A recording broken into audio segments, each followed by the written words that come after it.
Assalamualaikum warahmatullahi wabarakatuh.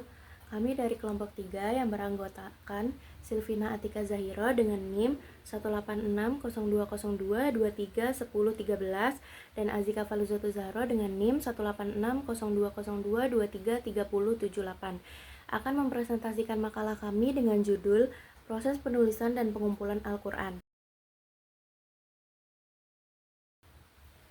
Al-Quran merupakan kitab suci umat Islam dan sumber ajaran Islam yang wajib diterapkan dalam kehidupan sehari-hari. Al-Quran diturunkan kepada Nabi Muhammad SAW. Al-Quran juga diturunkan kepada Nabi Muhammad melalui perantara malaikat Jibril. Al-Quran diturunkan kepada Nabi Muhammad SAW secara bertahap, tidak sekaligus. Upaya pengumpulan dan penyusunan Al-Quran dimulai pada masa Nabi Muhammad SAW. Kompilasi resmi Al-Quran dimulai pada masa Khalifah Abu Bakar As-Siddiq. Kemudian, pada masa Khalifah Utsman, penulisan dan pembacaan Al-Quran menjadi seragam untuk menghindari dari berbagai hal. Kumpulan kesatuan dikenal dengan nama Mushaf Utsmaniyah. Sejarah penulisan Al-Quran. A. Pada masa Nabi Muhammad SAW. Kedatangan wahyu merupakan sesuatu yang sangat dirindukan oleh Nabi Muhammad SAW, sehingga kerinduan Nabi Muhammad SAW terhadap kedatangan wahyu tidak sengaja diekspresikan dalam bentuk hafalan, tetapi juga dalam bentuk tulisan.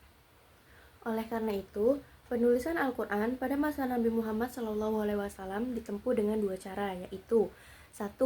Al-Jami'u fis Sudur, yaitu menunggu turunnya wahyu dengan rasa rindu lalu menghafal dan memahaminya. 2. Al-Jami'u fis Sutur, yaitu mengangkat para penulis wahyu Al-Quran dari sahabat-sahabat terkemuka seperti Ali, Ubay bin Ka'ab, Muawiyah, dan Zaid bin Sabit. B. Masa Khulafaur Rasyidin. 1. Masa Khalifah Abu Bakar. Pengumpulan naskah-naskah Al-Quran yang susunan surat-suratnya menurut riwayat masih berdasarkan pada turunnya wahyu atau hasbi tartibun nuzul. 2. Masa Khalifah Utsman bin Affan.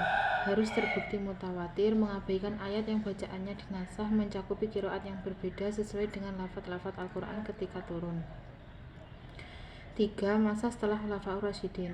Pada masa ini, Al-Quran mulai dalam tahap penyempurnaan penulisan. Mushaf yang ditulis pada masa Utsman bin Affan tidak memiliki harokat dan tanda titik, sehingga dapat dibaca dengan berbagai cara sesuai dengan qiraat yang berbeda. Orang-orang non-Arab yang baru masuk Islam merasa kesulitan membaca mushaf yang tidak memiliki harokat tersebut. Makna kodifikasi Al-Quran. Menurut para ulama, pengumpulan Al-Quran secara epistemologi memiliki dua makna, yaitu penghafalannya dan penulisannya secara keseluruhan. Seperti kata jamaah atau dalam bahasa populer adalah kodifikasi. Kata jamaah dalam bahasa Arab mempunyai arti menyusun yang secara terpisah atau yang tak beraturan, yaitu mengumpulkan sesuatu dengan mendekatkan bagian satu dengan bagian yang lain. Dalam ilmu Al-Quran, kata jamaah mempunyai dua arti yang nantinya dari makna itu akan melahirkan maklumat-maklumat yang luas. Yang pertama, jamaah mempunyai makna yaitu menghafal, dan makna yang kedua yaitu membukukan Al-Quran semuanya dalam bentuk tulisan dari ayat dan surat yang masih terpisah-pisah berkumpul menjadi satu.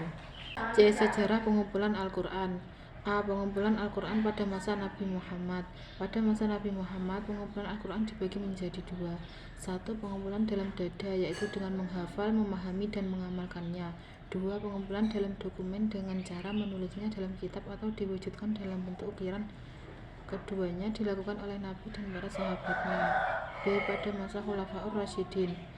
Pada masa Khalifah Abu Bakar, pengumpulan Al-Quran dilakukan karena banyaknya hufaz yang gugur di medan perang, sehingga dikhawatirkan akan terjadi terus-menerus hingga berdampak pada punahnya hufaz dalam Al-Quran.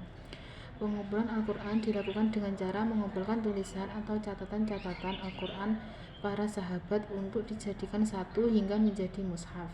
Beliau mengutus Zaid bin Sabit dan menyuruhnya agar segera menangani dan mengumpulkan Al-Quran dalam satu mushaf. Pada masa Khalifah Utsman bin Affan, pengumpulan Al-Quran dilakukan menyalin atau copying dari mushaf Abu Bakar pada satu mushaf dengan satu dialek atau jenis bacaan, yaitu Quraisy. Hal ini dilakukan karena banyaknya dialek yang ada menimbulkan konflik dan pertikaian.